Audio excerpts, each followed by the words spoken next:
தெரிந்து கொள்ளப்பட்டவர்களையும் வஞ்சிக்கத்தக்கதாக பெரிய அடையாளங்களையும் அற்புதங்களையும் யார் செய்வார்கள்? கள்ள கிறிஸ்துகளும் கள்ள தீர்க்கதரிசிகளும். மத்தேயு 24:24. மனுஷகுமாரனுடைய வருகை எப்படி இருக்கும்? மின்னல் கிழக்கிலிருந்து தோன்றி மேற்கு வரைக்கும் பிரகாசிக்கிறது போல மனுஷகுமாரனுடைய வருகையும் இருக்கும். மத்தேயு 24:27. மனுஷகுமாரன் வருகையின் போது வானத்தில் காணப்படும் அடையாளங்கள் என்ன? சூரியன் அந்தகாரப்படும், சந்திரன் ஒளியை கொடாதிருக்கும், நட்சத்திரங்கள் வானத்திலிருந்து விழும், வானத்தின் சத்துவங்கள் அசைக்கப்படும்.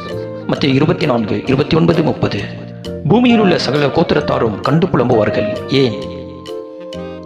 மனுஷகுமாரனுடைய அடையாளம் வானத்தில் காணப்படும். அப்பொழுது மனுஷகுமாரன் வல்லமையோடும் மிகுந்த மகிமையோடும் வானத்தின் மேகங்கள் மேல் வருகிறதை பூமியில் உள்ள சகல கோத்திரத்தாரும் கண்டு புலம்புவார்கள்.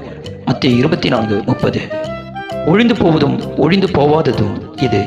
வானமும் பூமியும் ஒழிந்து போம், கடவுளின் வார்த்தைகளோ ஒழிந்து போவதில்லை. மத்தேயு 24.